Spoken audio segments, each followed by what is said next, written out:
हाँ जॉइन कर आगे 194 सांग.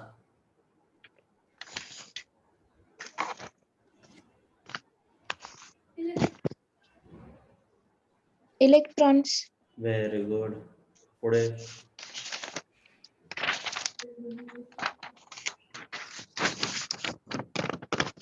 बी. Very good. Less than structure. Very good. पुढे विनायलिक. Very good.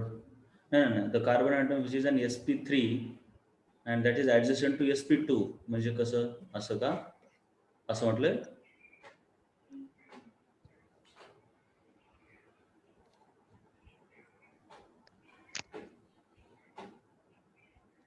हे करेक्ट आहे का एवढंच सांग. नाही. असं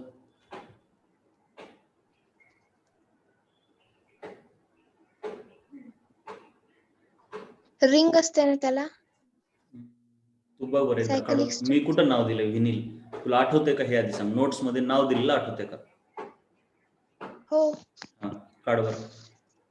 म्हणजे क्वेश्चन सोडवताना पण तसंच करायचं. नोट्स काढून बघायच्या. आता हे इथं आठवणा गेलंय मग चला आता असंच पुढे जायचं असं नाही करायचं.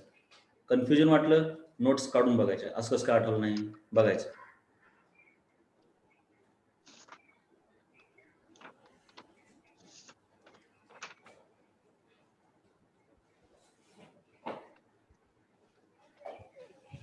CH2 double bond CH plus. ते आहे का विनायलिक. असं दिलं का त्याच्या खाली विनायलिक म्हणून. Vinylic cation. अरे हां बरोबर आहे. मग तुझं हे झाला विनाईल बरोबर आहे. पण आता आपला तर असा आहे ना. मग हे विनायलिक कुठं झालं मग. असं झाल्यावर कोण आहे बघ बरं. डबल बॉन्ड आणि सिंगल बॉन्ड दोन्ही असणारा कोण आहे. ॲलिलिक. कळलं का. हो. कॅटायन म्हटल्यावर काय होणार माहिती आहे का. हा पण sp2 आणि हा पण sp2 होणार. ठीक आहे. हो. मग तसं त्यांचं हे अर्थ चुकतो. sp3 carbon adjacent to sp2 type of carbon atom. ठीक आहे ह्याला अलिलिक म्हणतात. परंतु sp2 कॅटायन असल्यावर दोन्ही sp2 होऊन जातात. मग ते पण अलिलिक होत आहे. महत्वाचं काय डबल बॉन्ड आणि त्याच्यानंतर सिंगल बॉन्ड. ठीक आहे. हो. आता हे सांग बरं. Carbon atom which is sp3 हायड्रोडायस्टेट that is bonded to benzene ring. ही बेन्झिन रिंग आणि ह्याला अटॅच्ड sp3 वाला बरोबर का. हो. मग हे कसलं आहे. Benzylic carbon. Benzylic. Very good. ह्याच्यात सांग आता हे महत्वाचं आहे. तूच विचार करून सांग. 5 येतात. 5 वा वा बघूया आता मला माहिती नाही. तुझं पण यायला का बघ. इथं 3 हायपर कॉन्ज्युगेशन. इथं 1 हायपर कॉन्ज्युगेशनचा कार्बन. इथं 1. Very good. अतिशय छान अतिशय छान. हे तर माहिती आहे का नाही. Theoretical question. हे नोट्स मधले शब्द वाचायसाठी म्हणतो बरोबर. नो बॉन्ड रेझोनन्स कशाला हो. म्हणतात. Hyper conjugation. ठीक आहे. Hyper conjugation involves. ते मला आला नाही. अरे डिलोकलायझेशन म्हणजे मुवमेंट. एवढंच कळलं अर्थ का हेच कळलं नाही. समजला. हां समजला ते. सिग्मा 2 पाय बॉन्ड असते ना. हां मग ते आला नाही म्हटली होती का अगोदर. हां. म्हणजे हे डिलोकलायझेशन कळलं नव्हतं का.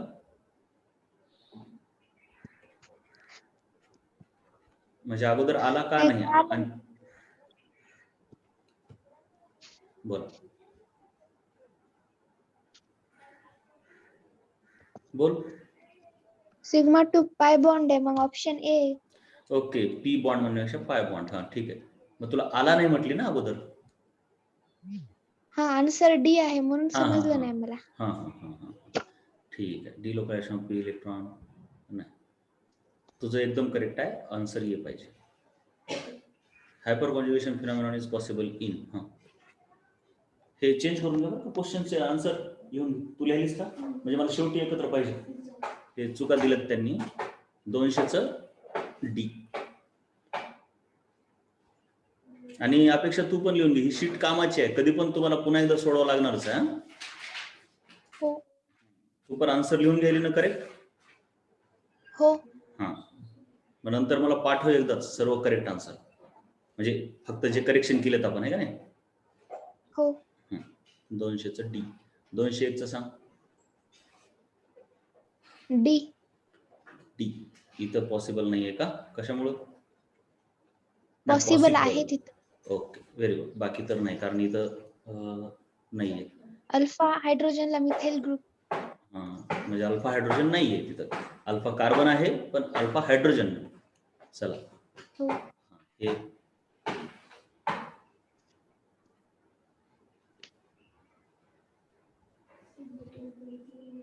तू जर तिथे केली असशील ना उत्तर टिक, तर डायरेक्ट सांगत जा. हो हां बी. हां, हे कोणता फेनॉमेनॉन वापरला इथं? हायपर कॉन्जुगेशनचा. हां, hyper conjugation. More number of alpha hydrogen more stable. Alpha hydrogen इथं सर्वात जास्त आहेत, 1 2 3 4 4 3 12 12 आहेत, आहे का नाही? आणि इथं सर्वात कमी आहेत, तर म्हणून सर्वात स्टेबल हा आहे. त्याच्यानंतर मला 4 आणि 2 ची ऑर्डर समजली, पण 1 आणि 3 ची नाही समजली. 1 आणि 3 ची नाही समजली. 1 आणि 3 बघा, आहे का नाही? 1 मध्ये किती येतं? 3 and 3 6. 6. आणि इथं किती येतं? 3 आणि 3 6. Very good. न कळण्यासारखंच आहे. मग आता अशा वेळेस कसं असतंय, असे आता अवघडच आहे बरं का तसा विचार करणं, म्हणजे हे चुकीचं आहे ऍक्च्युली. जे काही दिलंय उलट 1 मोर स्टेबल असायला पाहिजे. त्याचं रिझन आहे, हे मोठे मोठे ग्रुप दूर दूर तरी आहेत, इथं कसे आहेत, हे मोठे मोठे ग्रुप जवळ आहेत, हे दोघे एकमेकाला रिपल करू शकतात. उलट 3च जास्त स्टेबल पाहिजे, सॉरी कमी स्टेबल पाहिजे. कळलं? पण हायपर कॉन्जुगेशन हो. ठरवणं अवघड आहे. हो. चल आगे. म्हणजे तुझं काही चूक नाही ह्याच्यात. मग आता ह्याच्यात कोणतं उत्तर घ्यायचं? तर माझं मत उलट उत्तर घ्या. काय? हे 1 आणि 3 ला चेंज करा तुम्ही. 3 ला सर्वात कमी करा आणि 1 ला मोठं करा.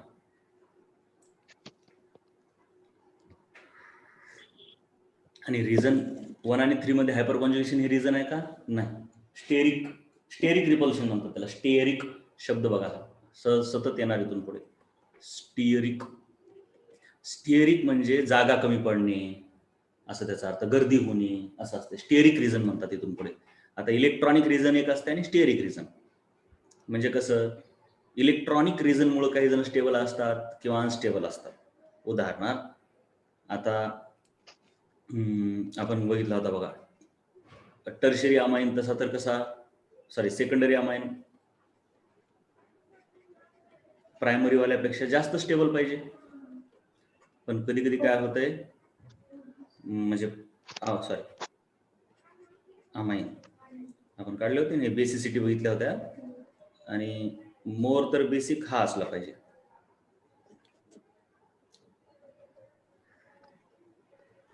पण कधी कधी प्रायमरी वाला मोर बेसिक होऊन जातो. ऍक्च्युली हा असायला पाहिजे मोर बेसिक, कारण डोनर आहेत ना, इलेक्ट्रॉन डेन्सिटी वाढते. परंतु ह्यांचे ज्यावेळेस कॉन्जुगेट तयार होतात, कॉन्जुगेट ऍसिड्स, त्यावेळेस त्यांचं पाण्यामध्ये हायड्रेशन होत असते म्हटलं मी. मग मोर हायड्रेशन ह्याचं होतं म्हणून हे मोर स्टेबल होतं. कळलं का बघ? छोटा असल्यामुळे मोर हायड्रेशन होते. कळलं? हो. आणि हा मोठा असल्यामुळे काय होतंय, मोठा आहे आणि गर्दी आहे त्याच्यावरती. बघा हे एन वर प्लस आहे आणि हे इथल्या हायड्रोजनवर मायनस आहे, बरोबर का? हो. हायड्रोजन का आला? त्यानं बेस म्हणून ऍक्ट केलं, प्रोटॉन ऍक्सेप्ट केला. पण त्याच्या भोवती हे एक मिथाइल ग्रुप आहे, हे एक मिथाइल ग्रुप आहे का नाही? ह्या डायपोलला येऊन पाणी चिटकायला गर्दी आहे, असं इथे येऊ शकत नाही इथून, बरोबर का? स्टेरिक रिपल्शन आहे त्याला, जागा नाही. ह्याला म्हणतात दिस cation is unstable due to steric reasons, though it is stable due to inductive effect, but unstable due to steric reason. It is less hydrated due to steric reasons. Steric म्हणजे गर्दीविषयी संबंधित, जागा कमी पडण्याविषयी संबंधित. 203चं सांग. डाऊट असला की doubt म्हणायचं आणि आला असलं की सरळ आन्सर.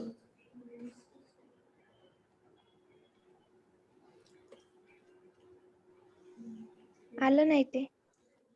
तर तूच सांगणार हे कोण आहेत, कॅटायन आहे का नाही. हो. कॅटायनची स्टॅबिलिटी कशी असते? पहिल्यांदा काय बघणार स्टॅबिलिटीसाठी? पहिल्यांदा काय बघणार? काय शक्य आहे म्हणून?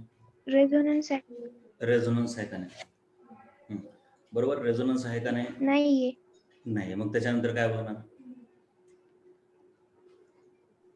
Hyper conjugation. आहे का? नाही. बरं, तुला हे आठवतंय का हायपर कॉन्जुगेशन कशा कशामध्ये दिसतंय? हायपर कॉन्जुगेशन माझं उत्तर वेगळंच आलं, आन्सर की मध्ये दुसरंच दिले.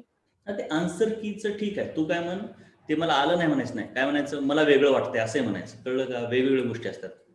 ऑलवेज आन्सर की करेक्ट आहे म्हणलं ना, त्याची आन्सर की चुकलेली आहे बरीच. उगं बघायचं मागे, परंतु कधी चुकलेलं. मग काय म्हणायचं? मला वेगळं वाटायलंय, माझा आन्सर चुकीचं दिल्यासारखं वाटतंय, किंवा मला हा आलाच नाही. तुला हा आलाच नाही असं गडबडीत म्हणू नको, आहे का नाही?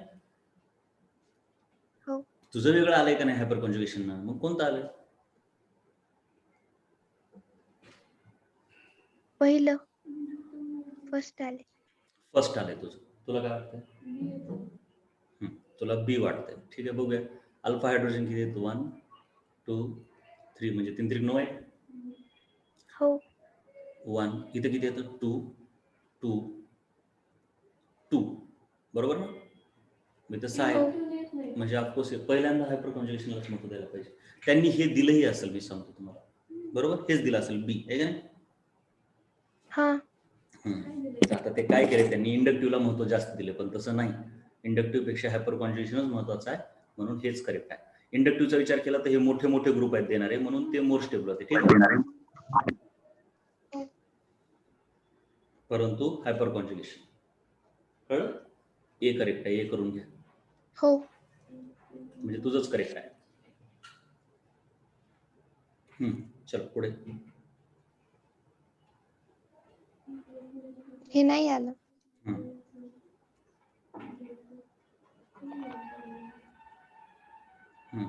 Carbon carbon bond length in propene. Propene म्हणजे असा इज लिटल शॉर्टर हो. Than ethane. आता ऍक्च्युली ह्यांचं चुकलंय. कार्बन कार्बन डबल बॉन्ड ही जी आहे ना, इज लिटल शॉर्टर दॅन दिस. आणि पुन्हा आणखीन चुकलंय की ह्याच्यामध्ये ना प्लसचा इफेक्टमुळं किंवा हे कशामुळं. ओके, शाबाश, हुशार. ते म्हटलं छान, क्वेश्चन छान आहे. डबल बॉन्ड विषयीच बोलतायत त्यांनी. आता इथेनमध्ये तर सिंगल बॉन्ड आहे. ठीक आहे, एवढं हो. कळलं. हे जरा महत्वाचं आहे क्वेश्चन, चांगला क्वेश्चन आहे. इथेनमध्ये तर सिंगल बॉन्ड आहे, त्याच्यामुळे नो प्रॉब्लेम. पण तुला माहिती आहे का सिंगल आणि डबल मध्ये कोणता शॉर्ट असतो? Double bond. डबल बॉन्ड असतो, कारण का तर 2 बॉन्ड आहेत, त्याच्यामुळे ते ताकद जास्त आहे, म्हणजे स्ट्रॉंग आहे. स्ट्रॉंग म्हणजे शॉर्ट, शॉर्ट म्हणजे स्ट्रॉंग, शॉर्ट म्हणजे स्ट्रॉंग, स्ट्रॉंग म्हणजे शॉर्ट, असं लक्षात ठेवायचं. ठीक आहे, हो. मग इथं डबल बॉन्ड आहे, पण त्यांचं म्हणणं आहे की हा पण छोटा आहे, हा पण छोटा आहे. तसा तर हा सिंगल बॉन्ड आहे, बरोबर? हो. पण आता हे काय दाखवतंय? काय दाखवतंय? हे कोणता फेनॉमेनॉन आहे? रेझोनन्स आहे. रेझोनन्स आहे का? Hyper conjugation. त्याला लईच कमी समजायला तुम्ही हायपर कॉन्जुगेशनला. सर्व तर प्रश्न त्याचेच चालू आहेत. हायपर कॉन्जुगेशन आहे. रेझोनन्समध्ये ॲटम वरून पाय बॉन्ड तयार होतो. सिग्मा बॉन्डचं इन्व्हॉल्वमेंट झालं की कोण? Hyper hyperconjugation. Conjugation. Sigma बॉन्डमध्ये नुसतं जागेवरून इकडच्या इकडे सरकले की inductive. So this is hyperconjugation. Hyperconjugation मुळे इथं डबल बॉन्ड आला. हो. मग आता रिअल स्ट्रक्चर कसं असतंय? ना तर पहिलं ना तर दुसरं, त्यांचं ॲव्हरेज असते. म्हणजे असं ते आता इथं डबल बॉन्ड होताना त्याच्यात सिंगल बॉन्ड कॅरेक्टर आले नंतर, म्हणजे इथं अर्धवट बॉन्ड, इथं अर्धवट बॉन्ड, आणि ऍक्च्युली इथले असे अर्धवट दाखवावं लागतात, है ना? आपण रिअल लुईस स्ट्रक्चर जे काढतो ते रिअल स्ट्रक्चर ऑलवेज नसतात बरं का. हो मग आता हे कळलं का की हो इथं 1.5 बॉन्ड आहे.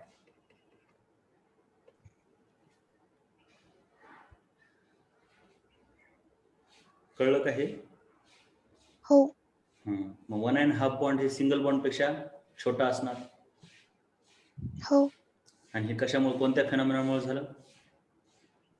Hyper conjugation. कळलं मग? हो पुढे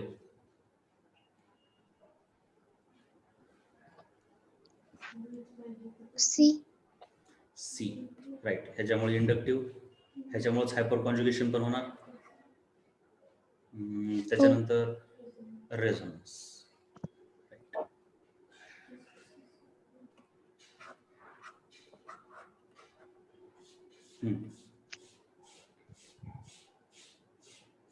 शॉर्टेस्ट बॉन्ड. शॉर्टेस्ट बॉन्डचा अर्थ हे नाही आलं. हे नाही आलं. हे जरा महत्वाचं आहे इथं. पण बॉन्डचं शॉर्टनेस म्हटलं की ट्रिपल बॉन्ड म्हटलं की सर्वात शॉर्ट आहे का नाही. हो त्यापेक्षा मग डबल बॉन्ड, आणि त्याच्यापेक्षा 1.5 बॉन्ड असं येईल, 1.5. हो आणि त्याच्यापेक्षा 1 असंच की. Single bond. मग आता मोर डबल बॉन्ड कॅरेक्टर तेव्हा येणार जर more hybrid hyperconjugation character येत असतील तर. हा more double bond character if more hyperconjugation structure. आता ह्यांच्यात काय होणार, ह्या प्रत्येकात हायपर कॉन्जुगेशन आहे का नाही, बट याच्यात नाही. हो मग ज्यांच्यात हायपर कॉन्जुगेशन आहे त्यांच्यामधलं हे double bond pure double bond राहील का? नाही. तो 1.5 टाईप मध्ये होईल. हाफ म्हणण्यापेक्षा 1.25, जे काही जेवढे स्ट्रक्चर हले ते आता सांगतात नाही, but it will be something between 1 and 2, right. हो but this is pure double. हो मग हा कसा असणार? शॉर्ट का long? Shortest. This will be short. Shortest. आता लॉंगेस्ट कोण आहे त्याचं काय डोक्याला ताप घेत बसायची गरज नाही. कळलं? पण शॉर्टेस्ट तर हा शुअरली आहे. हो म्हणजे ते तसंच मुद्दाम विचारले त्यांनी, कळावं एवढं तरी ऍटलिस्ट की बाबा हायपर कॉन्जुगेशन मध्ये गेलं म्हणजे डबल बॉन्डचं थोडंसं सिंगल बॉन्डकडे सरकला, तो लॉंग झाला थोडासा. आता हे सांग. हे पण नाही आलं. मग आता सांग. आता विचार करून सांग. तुला हे तर कळायलंय ना की शॉर्ट आणि स्ट्रॉंग. पुन्हा आणखीन हे पण हो. माहिती आहे, SP ऑर्बिटल छोटा आहे, SP2 लॉंग आहे, SP3 आणखीन लॉंग आहे. हो मग जे ऑर्बिटल छोटे आहेत त्यांचे बॉन्ड पण छोटेच होणार की. हो मग आता सांग. फर्स्ट आणि सेकंड मध्ये तर होतच नाही हायपर कॉन्जुगेशन. ठीक आहे, हायपर कॉन्जुगेशन होत नाही. ह्या दोघात पण हायपर कॉन्जुगेशन होत नाही, म्हणजे असणार ते ह्यांच्यातच कोणतरी शॉर्ट असणार, बरोबर का? हो नाही, आता लॉंगेस्ट विचारलाय. रॉंग विचारले. कोणता carbon carbon double bond longest असेल म्हटलं?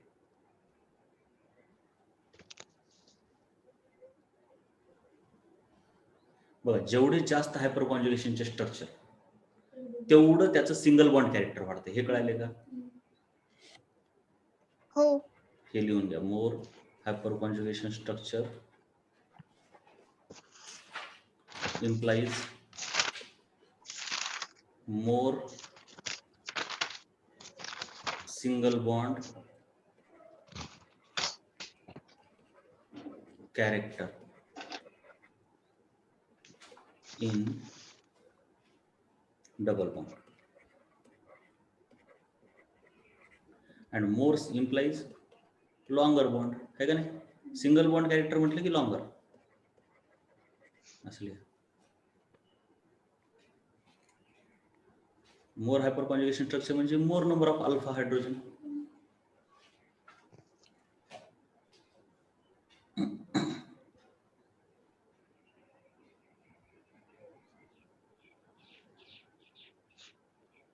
लिहिलं? हो आता मग सांग, ह्याच्यामध्ये हायपर कॉन्जुगेशन नाही, ह्याच्यामध्ये नाही, याच्यात आहे का? आहे. आहे. अल्फा हायड्रोजन दिसला तुम्हाला याच्यात? मला नाही दिसला. नाही. गडबड झाली. गडबड नको करू. त्याच्यात गडबड नको. याच्यात आहे. आहे. मग एकातच सिंगल बॉन्ड कॅरेक्टर आहे फक्त, आहे का नाही? हो. मग सर्वात longest carbon carbon double bond कोणता आहे? डी. डी. आणि सर्वात शॉर्टेस्ट कोणता असेल सांग बरं आता?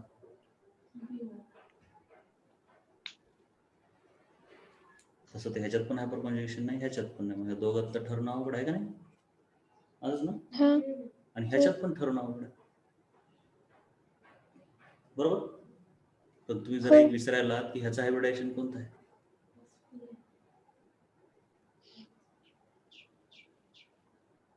SP. मग SP असल्यावर लॉंग होईल का शॉर्ट होईल? लेंथ विचारली.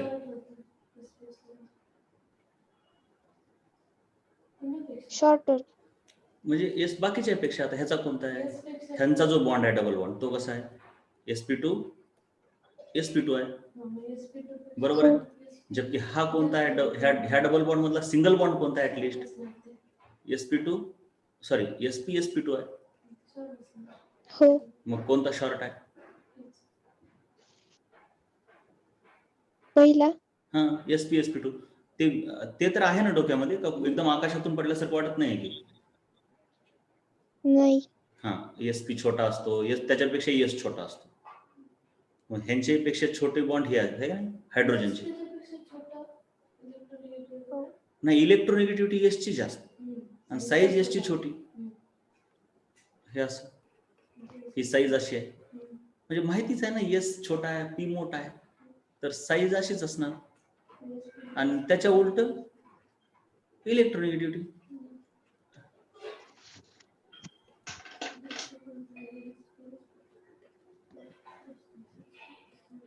बरोबर अपेक्षा, हे लक्षात दिलं का? हो. हा. त्याच्यानंतर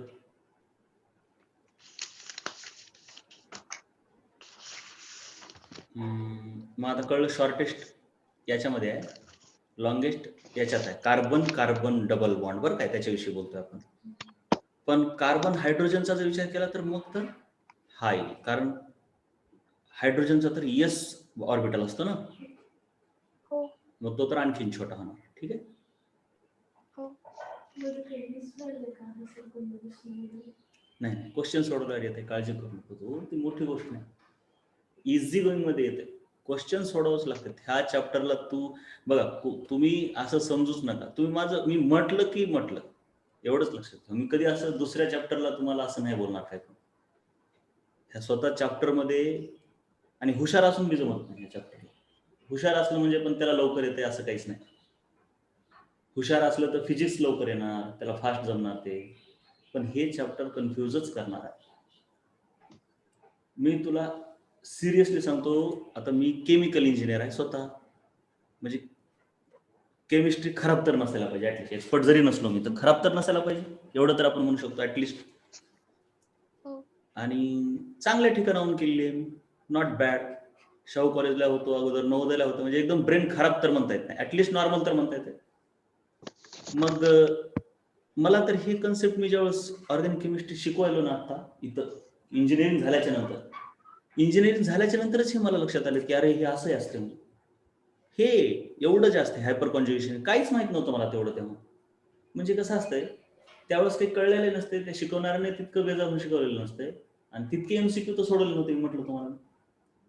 पण दुसरं यायचं चांगलं, मग त्यात मार्क निघाले किंवा हे प्रश्न कमी पडले असते, असे झालं असं. पण फिजिक्स यायचं, प्रश्न पुढे आला की यायचं, मॅथ्स तर यायचंच, पुढे प्रश्न आला की यायचं. पण हे काहीच माहित नव्हतं. आता मला कळलं की इतकं आहे, इतकं छोटं छोटं किचकटपणा, छोटा छोटा बारकावा याच्यामध्ये. सो त्याच्यामुळे कूल राहा, काय टेन्शन घेऊ नका, ते काहीच होणार नाही. ह्याचा तुम्हाला मिस झाल्यासारखं वाटणार, हे कसं काय मला एवढं कळत नाही असं वाटणार, पण काहीच नवीन नाही त्याच्यामध्ये, ते क्वेश्चन सोडवून सोडूनच क्लिअर होणार आहे. चल 208 चला 208 सी. बघूया सी. इलेक्ट्रॉन डेन्सिटी ह्या रिंग वरती कुणा जास्त सोडले असं विचारले ना. हा, जरा तुला लक्षात आलं नसेल आता सांगतो मी की कोणत्या केसमध्ये जास्त सोडले. तर ठीक आहे, आता विचार केल्यावर हे इंडक्टिव्हनं काढून घेते, रेझोनन्सनं देते, आहे का नाही. हे काय करते सांग बरं, इंडक्टिव्हनं. इंडक्टिव्ह मध्ये काढून घेणार, पण त्याच्यासोबत खूप सारे जोडले असल्यामुळे त्याला तेवढं काढायची गरज पडणार नाही, त्यामुळे नाही त्याच्यावर नाही, इलेक्ट्रॉन डेन्सिटी जास्त राहील. जोडलेले जास्त आहेत, पण ते कामाचे आहेत का जोडलेले. हा, ते जोडलेले कसले आहेत हे बघितलं का. आणि नाही. तेच जर काढून घेणारे असतील तर उगाच जोडले म्हणजे CS3 असेल तर देतो. हे असं आहे हो. स्ट्रक्चर, तुम्ही डिटेल काढा बघा. आता बोला, आता उलटा हा ऑक्सिजन काढून घेतो, इकडं नायट्रोजन तर काढून घ्यायलाच, ऑक्सिजन पण हो. इकडून काढूनच घेतो. ऑक्सिजन काढून घेतो म्हटल्यावरती तर आणखीन पागल होईल, आणखीन काढून घेईल ना हा. हो, आणि पुन्हा आता रेझोनन्सनं काय करेल हा, देईल वापस. असं इथं देईल असं वाटतं इथं, हे का नाही. परंतु नाही, हा, ते ऑक्सिजन एवढा आगाव आहे की ते म्हणते रेझोनन्सने मलाच दे, इंडक्टिव्हने मलाच दे. कारण का तो ताकद आहे ना शेवटी ऑक्सिजन. रेझोनन्स हो. कसं होऊ शकतं ह्याचा विचार करायचा. एक अशी शक्यता आहे आणि एक अशी शक्यता आहे. मग आता हो. जर दोन शक्यता असल्या की मग कुणाच ऐकावं लागेल शेवटी. नाही नाही, रेझोनन्स मध्येच दोन शक्यता आहेत, दोन पद्धतीने रेझोनन्स होऊ शकते. बघ, नायट्रोजन इथं आहे, इलेक्ट्रोनिगेटिव्हिटीनुसार बघावं लागेल. म्हणजे इकडं कार्बन कार्बन डबल बॉन्ड आहे, इथं नायट्रोजन म्हणजे कार्बन ऑक्सिजन डबल बॉन्ड आहे. तर दोन्हीकडे सेम आहे, इकडं पण जाऊ शकतो हा, इकडं पण. मग कुणाकडे जाणार, रेझोनन्सनं पण कुणाकडे जाणार, ऑक्सिजन कडे. ऑक्सिजनकडेच जाणार. कारण का तर ऑक्सिजन जास्त स्वतःकडे ओढू मोर शकतो. इलेक्ट्रॉनिक. कळलं. हो. मग आता हो. हे तर काय झालं, -R -I, हा तर +R -I, हा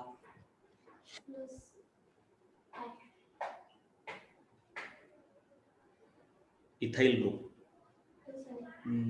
प्लस आहे. ठीक आहे, हा प्लस आहे तर आहे एवढं तर कळ. हो. इथाइल ग्रुप प्लस आहेत. आता रेझोनन्स आहे का यांच्यात, कसं होऊ शकते नाही. रेझोनन्स, नाही होऊ शकत. एकदम करेक्ट. लोन पेअर कुठं आहे, तुला कुठे दिसेल लोन पेअर, दिसायला का नाही. ठीक आहे, मग काय हायपर कॉन्जुगेशन. तुम्ही अल्काइल ग्रुप विषयी हायपर कॉन्जुगेशन विसरू नका. अल्काइल ग्रुप हा हायपर कॉन्जुगेशन, रेझोनन्सच्या ऐवजी हायपर कॉन्जुगेशन दाखवतो. बघा, बेन्झिन रिंगला ग्रुप चिटकलेले असतात, बाकी सर्व ग्रुप रेझोनन्स दाखवतात. म्हणजे OH, हॅलाइड, कार्बोक्सिलिक ऍसिड, हे सर्व रेझोनन्स दाखवतात, प्लस किंवा मायनस पण दाखवतात.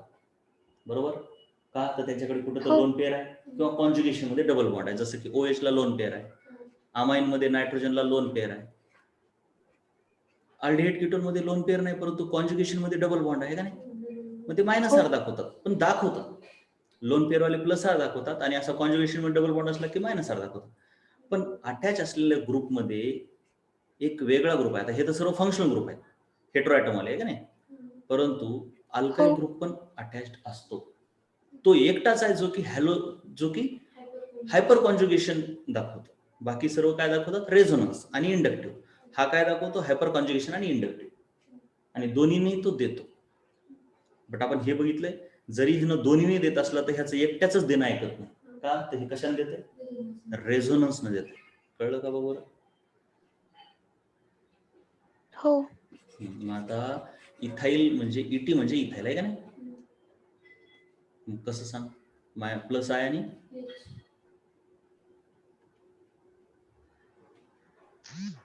हा सांग, +R का +H. रेझोनन्स नाही.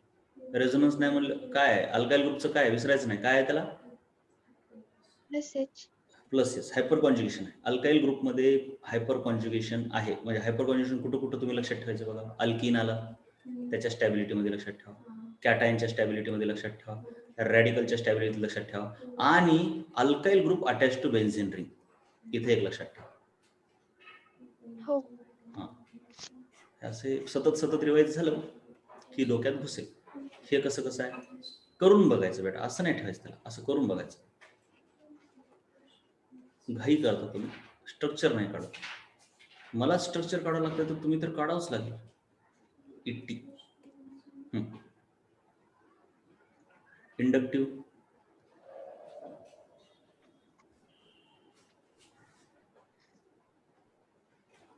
इंडक्टिव्हने तो घेईल त्याच्याकडे. घेईल, कारण का तो ऑक्सिजन आहे ना तिकडं. जर अल्काइल ग्रुप असला असता तर त्यानं दिलं हो. असतं. आता अल्काइल ग्रुप प्लस हो. एच का दाखवतात, अल्काइल ग्रुप प्लस एच का दाखवतात ते पण एकदा मी सांगितलं. अल्काइल ग्रुप कसा असतो, हे असं आहे का नाही, हे असं असतं. हो. मग काय होतंय, हे सर्व हायड्रोजन ह्याला देतात आणि हे सर्व मिळून मग इकडे देते. पण इथं कसं आहे, सर्व देणारे नाहीत, हे घेणारच आहेत, म्हणून हा घेतो आहे का नाही. हो. मग मायनस आय झाला, राईट. हो. मग मायनस आय आणखी. हो. आता रेझोनन्सचं कसं आहे रेझोनन्स. कसं, प्लस का मायनस?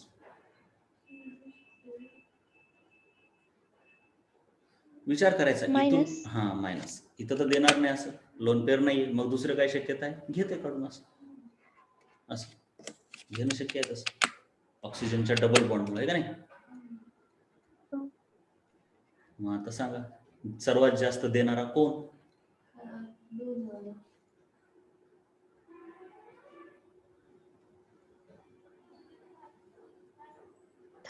Second option. हा सर्वात जास्त देतो म्हणून ह्याची डेन्सिटी सर्वात जास्त इथं दिसेल. हो. त्याच्यानंतर मग तिसरा असायला पाहिजे, दुसऱ्यानंतर तिसऱ्याचे. मला वाटतं त्यांनी काय केलं असेल, त्यांनी तिसऱ्याला एखाद दिवस घेऊ शकते, पण ते चुकते.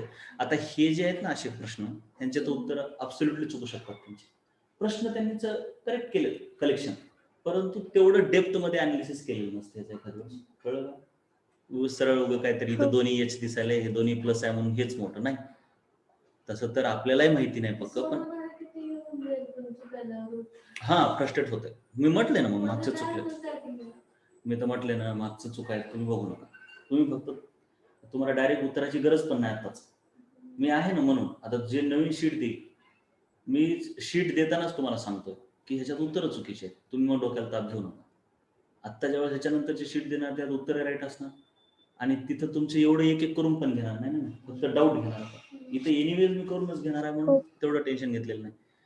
तर आता याच्यामध्ये आपल्याला जे माहिती आहे की रेझोनन्स सर्वात पुढे असते, तर हे सर्वात जास्त पाहिजे.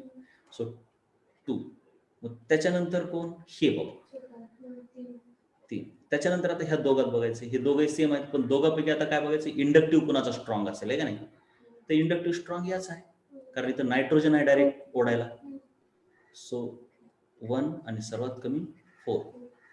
मग तो त्यांचं कुठंच नाही आहे, तसं ऑप्शनच नाही. त्यांनी ऑप्शन काय दिले सांग बरं एकदा.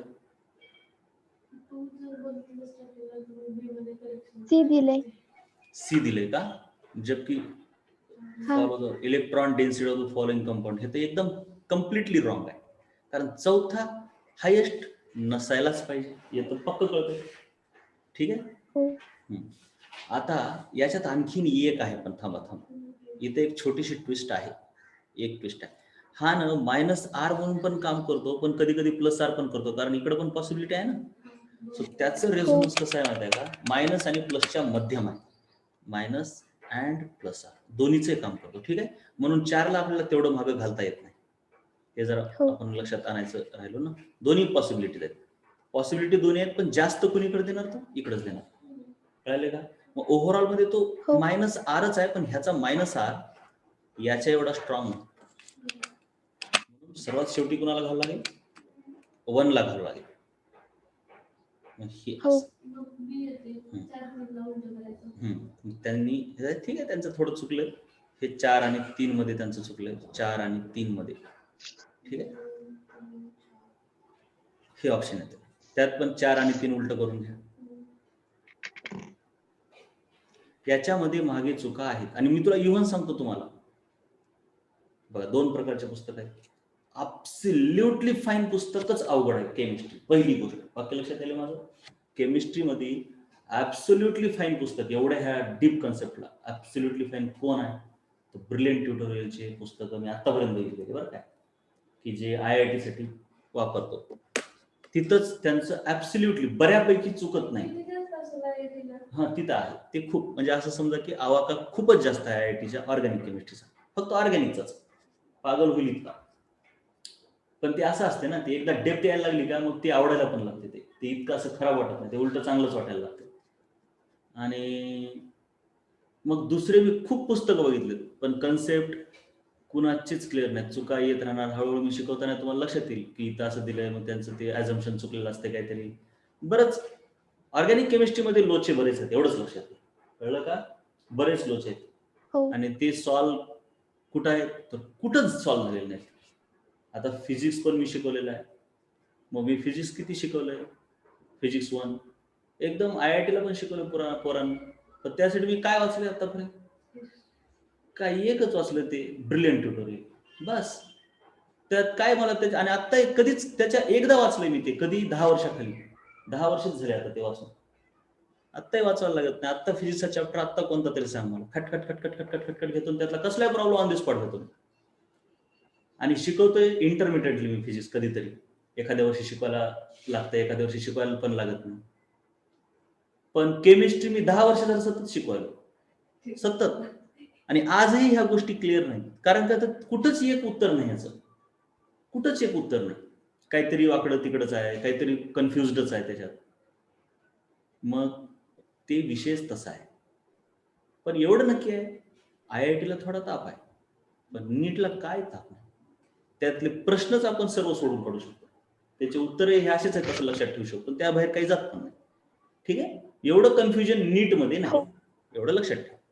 मग आता हे असला क्वेश्चन मी तर सांगतो, नीटला तर असा क्वेश्चन पण येत नाही, येतच नाही. एकदम स्ट्रेट फॉरवर्ड क्वेश्चन असतं की बाबा सरळ एकाला विड्रॉइंग ग्रुप लावतात आणि एकाला डोनेटिंग ग्रुप लावतात, बस विषय खतम, त्याच्या पलीकडे काही नाही. ठीक, सो त्यामुळे टेन्शन तुम्हाला तेवढं घ्यायची गरज नाही.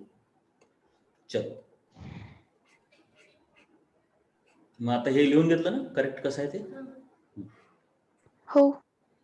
हा, मग ते एक सांगतो, तुम्ही ॲब्सोल्युटली फाईन पुस्तक कोणतंच नाही, म्हणजे मी जेवढे वाचले, मी इव्हन कुठपर्यंत वाचले, मग एका ऑर्गॅनिक केमिस्ट्रीसाठी मी काय काय वाचलं, मग फिजिकलसाठी पण काय वाचायची गरज नाही, ते पण असंच आहे, एकदा वाचले संपलं.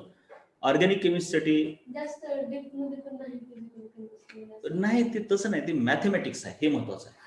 ते मॅथमॅटिक्स असलं की ते काय डोक्याला ताप नाही. मग ऑर्गॅनिकसाठी मग ते पुस्तकं जर तुम्हाला दाखवले तर पागल होताल, एवढे मोठे मोठे पुस्तक आहेत ते. मॉरिसन बॉयड म्हणून एक पुस्तक अतिशय मोठं आहे. पुन्हा MS चव्हाणचं एक मोठं पुस्तक आहे. तर तू हे ऑब्जेक्टिव्ह आहे तुझं, हा काय नाही, त्यात त्याचं स्पेशलायझेशन झालं, तेवढं काही टेन्शन नाही. म्हणजे असे 4-5 पुस्तकं मोठे मोठे मी वाचले, आणि त्याच्याही नंतर कळलं की काही प्रश्नाची उत्तर तिथं दिलेली नाहीत त्यांनी. मग एवढंच कळलं की ऑर्गॅनिक केमिस्ट्री ही अशीच राहणार. इव्हन आता IITची पुस्तक घेतली की 2 पुस्तकामध्ये विरोधाभासी उत्तर असतं, सरळ विरोधाभासी. त्यानं असं म्हणतंय, त्यानं तसं, कसं म्हणतंय, कुठं म्हणतंय, ते तुम्हाला मी वेळ आल्यावर सांगतो. ह्याचं उत्तर तुम्ही मला कुठे शोधून दाखवा, कुठंच ह्याचं उत्तर नाही असं तुम्हाला मी सांगू शकतो समजून. ठीक आहे, बरं. मग आता तेवढं टेन्शन घ्यायचं नाही, नीटला काय डोक्याला ताप नाही, मी पुन्हा सांगा. ठीक आहे, आणि फिजिक्सचं मग तसं काय नाही, कोणतंही पुस्तक घ्या तुम्ही, काय चुका नाही. उगा एखादंच फालतू असणार ज्यात चुका येतात, जरा स्टँडर्ड नॅशनल लेवलचं घेतलं की त्यात तर काहीच चुका नसतात. ठीक, ओके. मग आता ह्याच्यात हो. हा, तिथं चुकलं की कळतंय चुकलं म्हणून, इथं कळतच नाही चुकलं म्हणून, कोणतं नेमकं घ्यायचं. आणि 2 इफेक्ट असतात, दोन्हीपैकी कोणत्याला महत्व द्यायचं काहीच सांगता येत नाही. कधी कधी आता आपण म्हणतो की हायपर कॉन्ज्युगेशन महत्वाचं आहे किंवा रेझोनन्स महत्वाचं आहे. हा, जर टर्शरी असेल कॅटायन कुठं, एखाद्या वेळेस असं आहे टर्शरी कॅटायन आहे, हे असा आणि काहीतरी असं आहे, किंवा असं सेकंडरी कॅटायन आहे, आणि तर असं रेझोनन्स आहे, आणि नुसतंच रेझोनन्स आहे. मी एका ठिकाणी कालच बघितला प्रश्न, पण 2 रेझोनन्स आहे त्याला. मग आपण काय म्हणतो, बाबा रेझोनन्स आला पुढे, पण त्यांनी तसं नाही म्हटलं. रेझोनन्स प्लस 2 जर देणारे असतील तर मग ह्याला महत्व द्या. सो दिस इज ॲब्सोल्युटली म्हणजे बिझेर म्हणतो आपण ह्याला. बिझेर म्हणजे त्याला काय अर्थ नाही. पिरियडिक टेबलमध्ये तसं बऱ्याच वेळेस होत आहे. ॲटॉमिक रेडियसची ऑर्डर सांगा म्हणतात, बरोबर आहे का? कधी बघितलं असेल. आता ॲटॉमिक रेडियसची ऑर्डर तुम्ही A आणि B मध्ये कम्पेअर करू शकता, but how can you compare between A and C? कम्पेअरच करू शकत नाही का? इकडून इकडं कमी होते, इथून इथं वाढते. डायगोनल रिलेशनशिप मध्ये हे सिमिलर पण असतात बऱ्याच वेळेस. कधी कधी असंही होऊ शकते की हा इफेक्ट मोर आहे, मग ही कमी होऊ शकते. तरी पण त्यांनी ते दिलेलं असते. मग एवढा ताप त्याचा घ्यायचा नाही, ते आलं नाही म्हणून आपल्याला. कारण मला आणखीन ते आलेलं नाही, लक्षात ठेव. कारण त्याचं काही एक्झिस्टच करत नाही. मग ते काय असते कदाचित, की त्यांनी असे एखादा असा असतो एक्झामिनर सर्किट. एक्झामिनर पण असते ना, शेवटी प्रश्न जे आले आपले एमसीक्यूच्या बुकमध्ये कुठून आले? प्रिव्हियस इयरमध्ये जसे आले त्याच्या आधारावर काढले असतात. मग एखादा एक्झामिनर सर्किट असतो आणि नक्की असतो सर्किट, काहीच सांगता येत नाही. काही जण पाठांतराला खूप महत्व देतात, काही जणांना पाठांतर खूप आवडतं, काही जण लॉजिकला महत्व देतात. आमिर खानला ठेवलं, ते काय म्हणणार, लॉजिक, ओनली लॉजिक विचारा, काहीच विचारू नका, कारण युजलेस असेल. आणि एखादा दुसरा असेल कोणी, ते काय म्हणणार, नाही मी रट्टा केलेला आहे, मी त्यात भारी आहे, तसलंच विचार. मग काही विचारतो तो. मग आता त्यानं काहीतरी असं टाकलेलं असतं एखाद्या एक्झाममध्ये, ह्यांच्यामध्ये सांगा, आणि त्याला असं अपेक्षित असते बाबा हे महत्वाचे एलिमेंट आहेत, ह्यांचे ऑटोमिक रेडियस पाठ असला. म्हणजे तुम्हाला लॉजिक लावून काढायचं नाही, परंतु त्या पाठांतरानं आलं पाहिजे तुम्हाला. मग तसं झालं, ठीक आहे. तसंच कधी कधी बॉइलिंग पॉईंट विचारतात. बॉइलिंग पॉईंटमध्ये ट्रेंड आहेत, लॉजिक आहे, बट कधी कधी लॉजिकच्या उलट, जसं की आता बेसिसिटी ऑफ अमाइन्स, बरोबर आहे. हो. बेसिसिटी ऑफ अमाइनला लॉजिक काय, टर्शरी जास्त असायला पाहिजे, पण पाण्यामध्ये टाकल्यावर ते हायड्रेशन एक येतं. बट ठीक आहे, ते एक पॅरेग्राफ दिला एनसीआरटी, अतिशय कामाचा, त्याच्यावर टाकायला पाहिजे.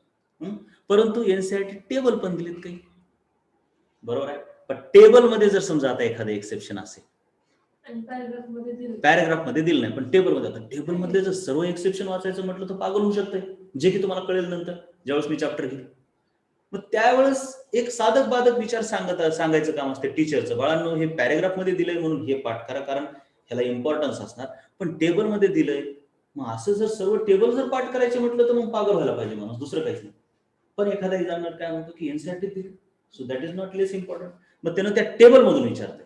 मग तसा टेबलमधून प्रश्न आला की मग असे प्रश्न पुस्तकामध्ये येतात, आणि म्हणून हे असे प्रश्न फिरतात, त्याच्यामुळे विद्यार्थी कन्फ्युज होतात. सो आम्ही शिकवताना सांगतो की बाबा हे महत्वाचं आहे, ह्याला लक्षात ठेवा, हे मोर इम्पॉर्टंट आहे. बट हे पण शून्य विचारणार का, नाही, विचारू शकता, बट त्याला तेवढं काही महत्व देऊ नका, असं हे काम असते आमचं सांगायचं. प्लस आता काय होतंय, आता एक्झामिनर कसा मूर्ख असतो, मध्ये मध्ये काय झालं की एमपीएससीची एक्झाम काढायचं हळूहळू काय केलं की सर्वांना समान पोटेन्शियल, म्हणजे सर्वच मुलांना फायदे व्हावे म्हणून फक्त तुम्ही महाराष्ट्र बोर्डाच्या पुस्तकातूनच काय काढा, प्रश्न काढा, असं गाईडलाईन्स आल्या. गाईडलाईन्स आल्या म्हणण्यापेक्षा त्यांनी ठरवलं त्या कमिटीनं काय करायचं, असं एकदम अवघड प्रश्न म्हणजे पेपर मधले किंवा स्टडी मटेरियल मधले प्रश्न टाकू नका, गरिबांनाही फायदा व्हावा. मग गरिबांना फायदा कसा होतो, त्यांनी फक्त जिल्हा परिषदेमध्ये राहून पुस्तकं स्टेट बोर्डाचे वाचलेली असतात, मग तुम्ही त्यातूनच पेपर काढा, त्याच्यातून जरी पूर्ण अभ्यास केला तरी अधिकारी चांगला बनतो. तुम्ही जर असं कुठलंही काही विचारायला लागले तर त्याचा ऍक्सेस सर्वांना नाही, मग ज्यांना कोचिंग लावतात त्यांना शक्य आहे ते, मग गरीब महाग पडतात. म्हणून एक ट्रेंड आला युपीएससी आणि एमपीएससी. युपीएससी एनसीआरटीतले प्रश्न टाकले आणि एमपीएससी स्टेट बोर्डातले. मग स्टेट बोर्डातला एवढं महत्व आलं की एका एक्झामिनरनं, जे की मी एक एक्झाम दिली होती, त्यानं प्रश्न कोणता विचारला होता एमपीएससी मध्ये, एका दिवसाला आता कसं आहे आपल्या महाराष्ट्र स्टेट बोर्डामध्ये अशी कॅप्सूल दिलेली असते, छोटे छोटे हिरवे काहीतरी, डू यू नो वगैरे म्हणून. डू यू नो मध्ये काय दिलेलं आहे की एक नळ जर गळत असेल, थेंब थेंब पाणी गळत असेल, 7वीच्या का 8वीच्या पुस्तकात दिले, जर थेंब थेंब पाणी एखाद्या नळातून गळत असेल तर ऑन एन ऍव्हरेज एका दिवसाला एक थेंब थेंब गळणाऱ्या नळातून काहीतरी 30 लिटर पाणी वाया जातं, असा प्रश्न म्हणजे असं दिलेला आहे डू यू नो मध्ये. मग त्यानं तेच विचारलं की थेंब थेंब पाणी गळत असेल तर एका दिवसाला त्या नळामधून किती पाणी वाया जाईल. म्हणजे आता ज्यानं स्टेट बोर्ड वाचलं असेल आणि त्याला महत्व दिलं असेल आणि त्यानं ते आकडाही पाठ केला असेल तरच त्याला ते येऊ शकते. आणि कोण पाठ करणार आहे, 30 लिटर काय गॅरंटी आहे का? आणि त्यानं प्रश्न तर कसे द्यावा, 30 दिलं, ठीक आहे, ऑप्शन कसे द्यावा, 30च्या नंतर 100 द्यावा, 100 नंतर 500 द्यावा, 30, 35, 25, 28 असे ऑप्शन दिले. मग आता ज्यानं पाठ केलंय त्यालाच ते आलं. मग मी ते ML वगैरे पकडून एक थेंब म्हणजे 1 ml पकडून असलं काहीतरी काढलं, ते चुकलंच ना, कसं काय राईट. म्हणजे मला काय म्हणायचंय, हे असं होतंय. आणि हे तुम्हाला एवढं का सांगत आहे मी, कारण केमिस्ट्रीमध्ये हे पण सांगावं लागतंय तुमचं सायकोलॉजी मेंटेन करण्यासाठी, कारण तुम्ही असता नवीन आणि खूप भरकटू शकता, आणि त्याच्यामुळे हेच सांगण्यात जास्त पागल व्हावं लागतं मला की असं नाही, असं आहे. केमिस्ट्री प्रश्न तुम्हाला विचित्र दिसणार, खूप इनऑर्गॅनिक. तर तुम्ही पिरियडिक टेबल सोडवायला आला का, तर पिरियडिक टेबलमध्ये बरेच प्रश्न कुठले विचारलेले असतात, एस ब्लॉक, पी ब्लॉक मध्ये. जीओसी मध्ये बरेच प्रश्न आता विचारले, which of the following cation is formed in dehydration of alcohols. काय गरज आहे विचारायची, तुम्हाला डिहायड्रेशन ऑफ अल्कोहोल झाले का नाही, पण ती इथं विचारलं, कारण का त्यात कॅटायन येतो. अरे पण तसं नाही ना, कॅटायन येतो पण डिहायड्रेशन कुठं झालं. मग ह्या अशा गोष्टी आहेत काही, त्याच्यामुळे टेन्शन घ्यायचं नाही. मी म्हटलं हे कामाचं नाही की कामाचं. हा, पूर्ण केमिस्ट्री झाल्यावर तुम्हाला ते प्रश्न येतील. चला आता इथं सांगा बरं. आता तुमचा तुम्ही विचार करायचा. आपण फक्त अगोदर काय करू, हे सर्व ग्रुप विषयी लिहून घेऊ, हे कोण कोण आहेत ते.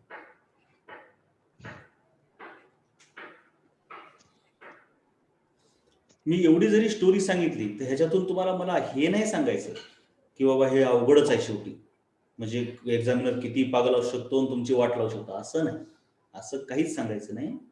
असे काही क्वेश्चन असतात, एखादा येतो आणि बुकमध्ये असे आले की तुम्ही टेन्शन नका घेऊ की मला हे कसे येणार. ठीक आहे, मला लॉजिक तर येईल, पण हे असले पागल क्वेश्चन कसे सोडवू.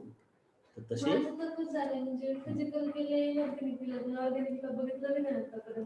नाही, तुझं तर होऊन जाईल, तुला वेळ भरपूर आहे, तेवढं टेन्शन नाही. लक्षात आलं अपेक्षा, मला कशासाठी सांगायचं कळलं का. हो. हा, काय पागल ते, काय टेन्शन नाही घ्यायचं. तसा एखादा क्वेश्चन असतो त्याच्यामुळे टेन्शन नाही घ्यायचं. ठीक आहे, ओके. हो. आता सांग, हे सर्व हे 4 ग्रुप आहेत, त्याच्यापैकी आपल्याला बघायचंय. बघायचं म्हणजे काय, अगोदर लिहून घ्यायचं, प्लस आर मायनस आय असं लिहून घ्यायचं. सांग, किंवा आता मी तसं सांगत नाही, ते तूच लिहित आणि तूच मला सांग की सर्वात जास्त डेन्सिटी इलेक्ट्रॉनची कुठं असेल. तिसऱ्यावर. पहिला, दुसरा, तिसरा, चौथा. सांगा. तिसऱ्यावर. तिसऱ्यावर सर्वात जास्त असणार इलेक्ट्रॉनची डेन्सिटी त्या रिंगवर, असं वाटतंय तुला. हा. तुझं काय मत आहे. हा, पहिल्यावर का, बघ इथं लोन पेअर आहे. हो. मग हे देतं का नाही. हो.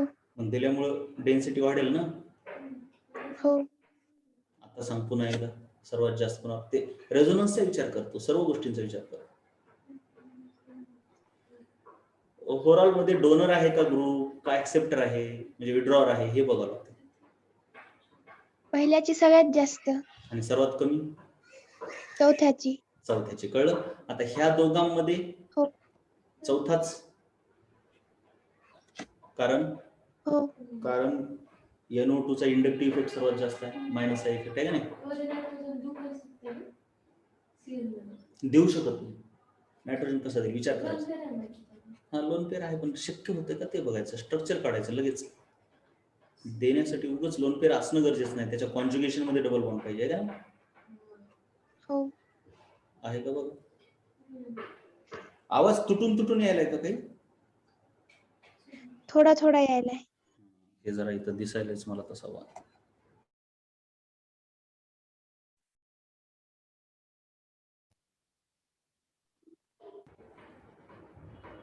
हॅलो हॅलो, यायलाय. हो. जर आवाज वगैरे खराब यायला सांगा. आता सांग, हे तर देऊ शकत नाही, कळलं. उलट इंडक्टिव्ह काढून घेणार. हो. हो. आणि सर्वात जास्त हा काढून घेणार, म्हणजे हा सर्वात कमी डेन्सिटी वाला. सो दिस, अरे NO उगच दिले, OH हे काय नाही, हे तर आपलं ऑप्शन. हा ठीक आहे. आता यांच्यामध्ये काय, हा सर्वात जास्त कमी. हा, अरे वेगवेगळे ग्रुप दिले, सर्व वेगवेगळं काही पण दिले विचित्र. ठीक आहे, चाल. आता ह्या दोघात बघ बरं जरा, हा कसा आहे. इंडक्टिव्ह मध्ये कसं आहे. मायनस आहे. आणि रेझोनन्स मध्ये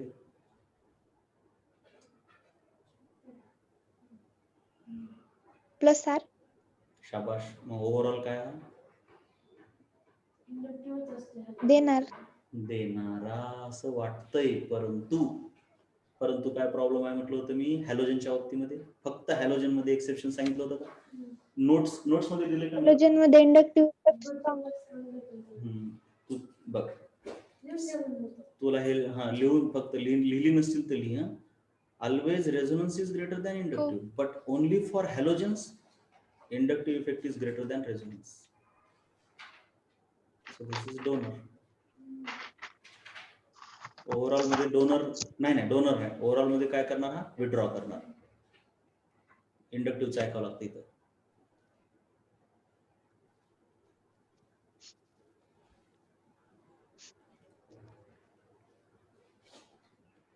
म्हणजे हा कसा आहे, प्लस, बरोबर, हा तर झिरो, काहीच नाही.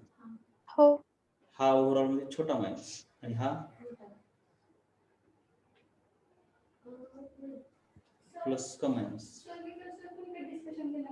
ओके, बघ आता ह्याच्याविषयी काय ठरवली तू, ओव्हरऑल प्लस का मायनस.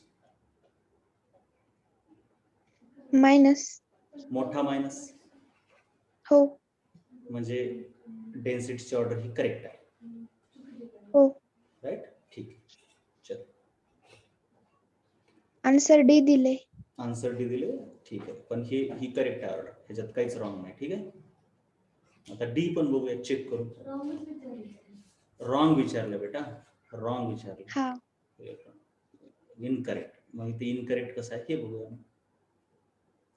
तर हे कसं आहे सांग, ओव्हरऑल मध्ये प्लस का मायनस, दोन्हीचा विचार करून तूच सांगायचं.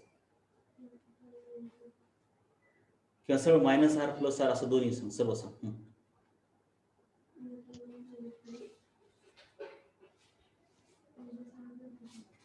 Plus I. Plus I. Inductive effect इलेक्ट्रोनिगेटिव्हिटीवर डिपेंड करतो ना बेटा. हो.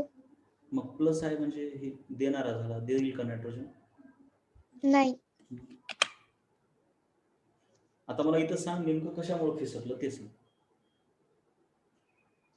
ते हायड्रोजन नायट्रोजनला देतील म्हणून मी तसं म्हटलं. नाही, हायड्रोजन नायट्रोजनला दिल्यामुळे काय होतं, ओव्हरऑल तो ग्रुपच्या. कमी. तू तसं करण्यापेक्षा काय कर, तुला मी अगोदर ते ग्रुप लिहून दिलेत का नाही रेझोनन्स मध्ये, पूर्ण ग्रुप लिहून दिलेत. हो. इंडक्टिव्ह वाले कोणते आहेत, रेझोनन्स वाले कोणते आहेत, मायनस इंडक्टिव्ह वाले हो. कोणते आहेत, ते बघायचं आपण. प्रत्येक वेळेस कसं आहे, हे लॉजिक लागू होत नाही. आता बरोबर आहे, तुला इथं देते, पण नायट्रोजनची इलेक्ट्रॉनिक अतिशय अफाट जास्त आहे ना. हो. आणि आपण अगोदर पण मग OH मध्ये पण तसंच आहे ना. आता हा देतो तरी पण हा इकडून काढून घेतोच. हो. हा तसा मायनस आहे. हा मायनस आहे, आणि मायनस आहे plus R. Plus R. Plus R नक्की का, कशामुळे. नायट्रोजन वर लोन पेअर आहे. शाबाश, पुढे सांग. हे नवीन दिसले घाबरायचं नाही, बघायचं असतं.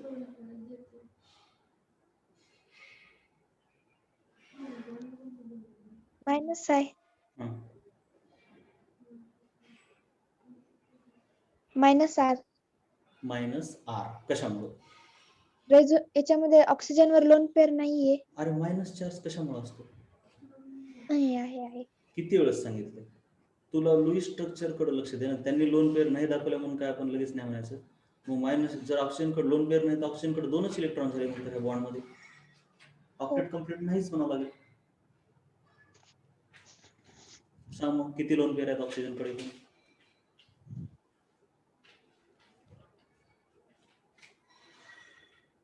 3. हे 2 स्वतःच्या त्याच्याकडे असतात, हे आठवते का. हो. नायट्रोजन कडे जशी 1 असते तशी ऑक्सिजन कडे 2 लोन पेअर असतात.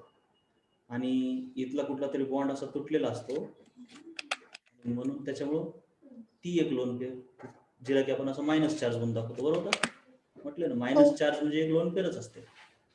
हो. ज्यातली एक स्वतःचा इलेक्ट्रॉन असतो आणि दुसऱ्याचा असतो. बरोबर. हो. चला,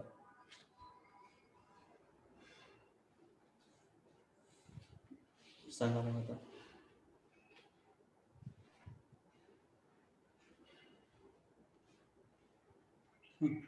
ऑक्सिजन वरती minus. Minus R. Minus minus R. Minus R म्हणजे काय,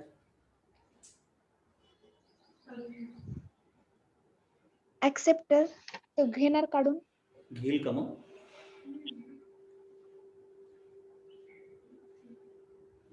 घेईल का देईल? असं घ्यावं लागेल का? शक्य आहे का त्याला घेणं? अपडेट कम्प्लीट आहे, आता कुठून घेणार? कार्बनला शक्य आहे, इकडं बघ, ह्या अशा हा अशा कार्बनला शक्य आहे, अशा ज्याच्या इथं डबल बॉन्ड आहे, म्हणजे इथून जर घेतलं तरी ऑक्टेट, आता ह्याचं ऑक्टेट कम्प्लीट आहे ना या कार्बनचं, उगा आपण नाही घेऊ शकत. इथं घेतलं म्हणजे आता 5 बॉन्ड होतील, परंतु इथं एक हे बॉन्ड तोडणं शक्य आहे ना त्याला, हो म्हणून त्याचं ऑक्टेट एक्सपांड होणार नाही, म्हणून घेतो. पण आता हा ऑक्सिजन घेऊ शकेल का? त्याचं ऑलरेडी ऑक्टेट कम्प्लीट आहे. नाही. मग आता प्लस आर. मग लोन पेअर असल्यावर प्लस आर असते हे तर तुला माहिती आहे ना, हो मग कशी विसरली? विसरायली कशी ते? आता इथं समजा OH कळत नसलं की स्ट्रक्चर काढा.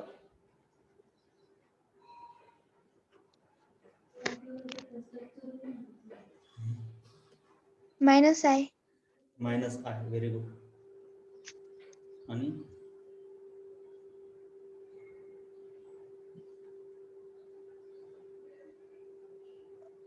Minus R. मायनस आर कशामुळे मायनस आर? रेझोनन्स आहे. हो ना, रेझोनन्स आहे. मग घेणार का देणार? घेणार. चला असं घेतलं का? असंच का? हो आणि मग ऑक्टेटच्या पुढे चाललंय की ऑक्सिजनचं,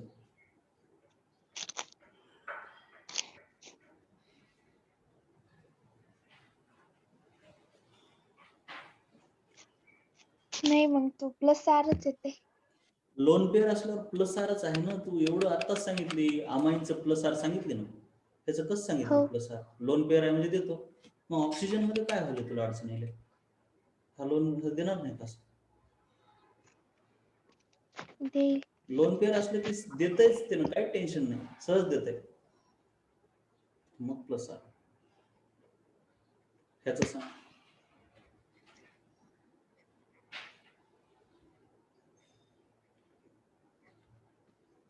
मायनस आहे. मायनस आय, हां, प्लस आर. प्लस आर कळलं. मग हो आता मायनस आय प्लस आर आहेत सर्वजण, ठरवणं अवघड आहे का नाही? हो मग आता हो बघायचं की कुणाचा मायनस आय स्ट्रॉंग आहे, कुणाचा प्लस आर स्ट्रॉंग आहे, असं बघायला आहे का नाही? हो आता मायनस आहे तर ऑक्सिजनचे स्ट्रॉंग असणार, एवढं तर कळतंय. आणि प्लस आर नायट्रोजनचा स्ट्रॉंग असणार, कारण त्याची इलेक्ट्रॉनिक कमी आहे ना, हो त्याच्यामुळं हा तर सर्वात जास्त डेन्सिटी करणार, एवढं कळलं. कारण का ते देताना जास्त द्यायला आणि घेताना कमी घ्यायला. हो आता ह्या दोघांमध्ये जर विचार केला तर हा जो द्यायला आहे हा जास्त देऊ शकतो बघा ह्या ऑक्सिजनपेक्षा. हो का? का देऊ शकतो? कारण ह्याच्यावरती एक लोन पेअर निगेटिव्ह चार्ज आहे, म्हणजे खूपच जास्त इलेक्ट्रॉनची संख्या. ह्याच्यावर 2च लोन पेअर आहे, ह्याच्यावर 3 लोन पेअर झाल्या.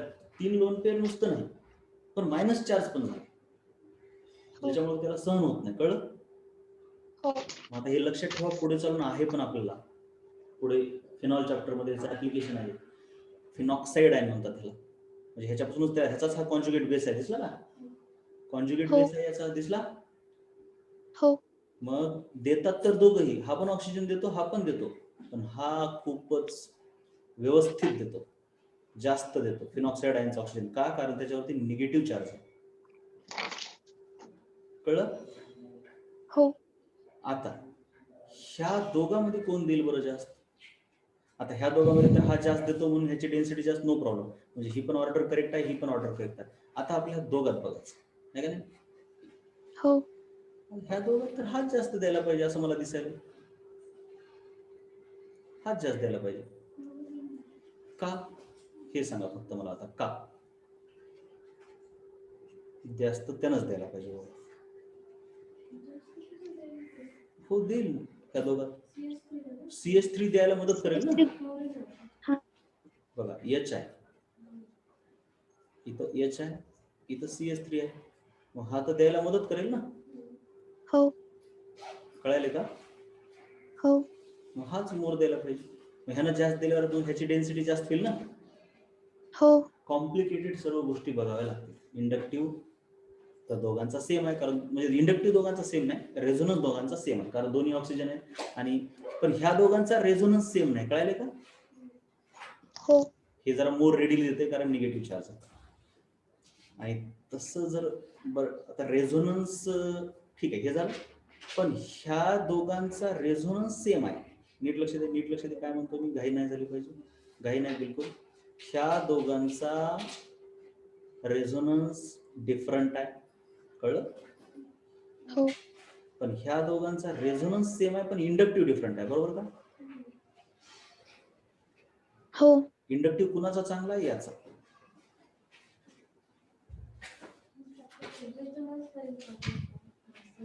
कारण रेझोनन्स काय वेगळा नाही, कारण काय कुणाकडेच वेगळं काय नाही. इथं काय वेगळं, इथं ह्याच्याकडे निगेटिव्ह चार्ज होता ना, म्हणून ह्याचा रेझोनन्स वेगळा आहे. इव्हन ह्याचा इंडक्टिव्ह पण वेगळाच राहतो ह्याच्याकडे निगेटिव्ह चार्ज असल्यामुळे, कळलं? म्हणजे ह्याचा इंडक्टिव्ह कमी असतो, वीक असतो ह्याचा, आणि रेझोनन्स पण ह्याचा वीकच आहे, सॉरी स्ट्रॉंग आहे. इंडक्टिव्ह वीक आहे कारण का तर निगेटिव्ह चार्ज आहे, तेवढ्या जोरात काढणार नाही जेवढा की OH हा O काढतो, जेवढा हा O काढतो का नाही तेवढा हा नाही काढत. का? कारण ह्याच्याकडे एक निगेटिव्ह चार्ज आहे, कळलं का? निगेटिव्ह चार्ज हो असल्यामुळे त्याची इलेक्ट्रोनेगेटिव्ह कमी झाली जरा, म्हणजे ह्याचा इंडक्टिव्ह पण कमी आहे आणि रेझोनन्स जास्त आहे, म्हणजे घेण्याची ताकद कमी आणि देण्याची ताकद जास्त व्हायला. कुणामुळे? ह्या निगेटिव्ह चार्जमुळे, कळलं का?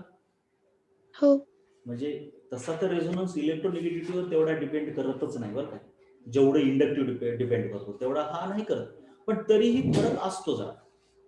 मेन रेझोनन्स विषयी काय लक्षात ठेवायचं की तो डिस्टन्सवर डिपेंड करत नाही, हे सर्वात पहिलं वाक्य महत्वाचं रेझोनन्सचं, की तो डिस्टन्सवर हो डिपेंड करतच नाही. पण इलेक्ट्रोनिगेटिव्हिटीवर थोडा बहुत डिपेंड करतो. जो लेस इलेक्ट्रोनिगेटिव्ह वाला आहे ना तो जरा देतो जास्त. म्हणजे इलेक्ट्रोनिगेटिव्हिटीवर इंडक्टिव्ह पण डिपेंड करतो, रेझोनन्स पण डिपेंड करतो, कळलं का? हो हा, मग ह्या दोघांमध्ये आता ह्याची आणि ह्याची इलेक्ट्रोनिगेटिव्हिटी सेम नाही, ह्या ऑक्सिजनची आणि ह्या ऑक्सिजनची सेम नाही. का? कारण ह्याच्यावर मायनस चार्ज झाल्यामुळे थोडी सॅटिस्फाय झाली, म्हणून हो हे जरा देते, म्हणून ह्याच्यामुळे इलेक्ट्रॉन डेन्सिटी जास्त वाढते, एवढं कळलं फिनॉक्साइड आहे. हो हे झालं. तर ह्या दोघांमध्ये कसं आहे, रेझोनन्स सेम आहे, कळलं का बघा? त्या दोघांमध्ये रेझोनन्स सेम आहे. का? कारण का तर ऑक्सिजनवरती काय असं निगेटिव्ह चार्ज वगैरे नाही, सेम टाईपचे ऑक्सिजन आहे, आणि एवढं मॅथमॅटिकली रेझोनन्स सेम आहे म्हणता येत नसते, म्हणजे तितका फरक नाही, कळलं का? हो हा, पण इंडक्टिव्ह मध्ये फरक येतो, कारण का त्याला इकडून भेटायला. आणि एक लक्षात घ्या, इंडक्टिव्ह मध्ये फरक आला की रेझोनन्स मध्ये येतोच, म्हणजे दोघे इलेक्ट्रोनिगेटिव्हिटीवर डिपेंडंट आहेतच, कळलं का? मग तुम्ही जर हो विचार केला तर ह्याचा रेझोनन्स पण थोडा वाढलेला आहे ह्याच्या साह्यामुळं, आणि ह्याचा इंडक्टिव्ह पण कमी झालेला आहे याच्यामुळे, कळलं? कळलं का बघ हो जरा? पुन्हा रेझोनन्स हे देतो ना, हा देतो, मग त्या जरा जास्त चांगल्या पद्धतीने देतो, कारण का इकडून भेटायले तर ठीक आहे बाबा घेऊन जा लवकरच. इंडक्टिव्ह न काढून घेतो तर तेवढा काढून घेणार नाही, तेवढा जोरात काढून घेणार नाही जेवढा की हा काढून घेतो. आता काय म्हणतो, मला इकडून भेटायले तेवढं काही टेन्शन नाही, ठीक आहे. हो म्हणून ओव्हरऑल ह्याची डेन्सिटी जास्त पाहिजे, हो गेला हरवून ते. हा, याची डेन्सिटी जास्त पाहिजे पण कमी दाखवल्या, म्हणून हे रॉंग ऑप्शन आहे, कळलं? हो चला आता हे पुन्हा आणखीन पुढचे तू कर, ठीक आहे. उद्या हो आणखीन आपल्याला असंच मोठं लेक्चर जरा घ्यावं लागू शकते, कारण का उद्या एक्झाम आहे का नाही. हॅलो, हा उद्या एक्झाम आहे बरं का, ह्या याच्यावर. चॅप्टरवर हा, याच्यावरच, हेच सेम. का तुला माहित नव्हतं? माहित नव्हतं. अरे रे, असं झालं का? तरी आपण केलं ना प्रिपरेशन, हेच तर सोडवतात ते हो सध्या, त्याच्यावरच एक्झाम आहे. उद्या 2 वाजता पेपर ग्रुपवरती पडला की तुला मी फॉरवर्ड करतो, हो किंवा तुला त्या ग्रुपमध्ये ऍड करतो. त्या ग्रुपमध्ये कोणतेही पेपर आले तर आले, पण तू केमिस्ट्रीचा सोडवायचा तू. हो मग आता काय करायचं, पुन्हा आता तू सोडव आपलं लेक्चर. हे आता आणखीन 1 तास चालतंय. मग त्याच्यानंतर हे पुन्हा पुढचे सोडवायचे, पुन्हा उद्या डाऊट हो घेतो. आता उद्या हो उद्या काय आहे आपलं, उद्या एक्झाम असल्यामुळे एखाद दिवस तुला मी रात्री पण एखाद दिवस मी 9 वाजता वगैरे 9:30 वाजता एकदा असं घेतो ऑनलाईन थोडस, हो जर काही खूपच अडचण वाटायला लागली तर. हो एकदा फोन करतो फक्त कसं वाटायला काय नाही ते, म्हणजे आपण जरा उद्यापर्यंत थोडं परेशान होणार आहोत खूप, हो हा चॅप्टर चांगला व्हावा म्हणून. मग एकदा हे होऊन गेलं का नंतर एवढी परेशानी नाही, एवढं सोपं सोपं आहे. ठीक आहे. हो